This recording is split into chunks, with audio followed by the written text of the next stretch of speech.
पहा मित्रांनो, हा प्रॉब्लेम. एक बांधकाम करण्यासाठी 10 समान वेगाने काम करणाऱ्या कर्मचाऱ्यांची नेमणूक केली.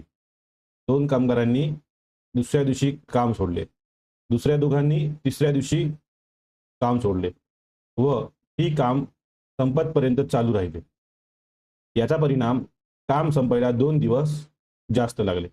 जर 10 कामगारांनी सर्व दिवस काम केले असते तर काम करायला लागणारे दिवस निवडा. हा मित्रांनो संयुक्त गट क कंबाईन गट 2021 मध्ये विचारलेला प्रश्न आहे. त्याला सॉल्व्ह करू. का आपण पहिल्या दिवशी एका कामगाराचं काम आपण 1 घेऊ. झालं. मग काय होईल?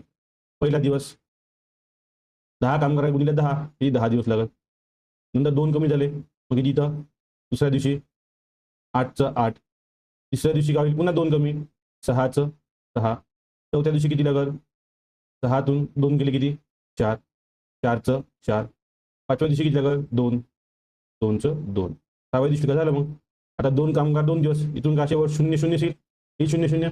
6व्या दिवशी काही काउंट करायचं नाही. आता इथे किती दिवस झाले? 1 2 3 4 5. 5 दिवस लागले. यांनी काय म्हटलं की 10 कामगारांनी कंटिन्यू काम केले असेल तर किती दिवस लागले असते? ते सांगितलं 2 दिवस जास्त लागले म्हणतात. याचा परिणाम काय म्हणतात? 2 दिवस जास्त लागले. म्हणजे प्रत्येक दुसऱ्या दिवशी काम सोडत गेले तर किती? 5 दिवस लागले.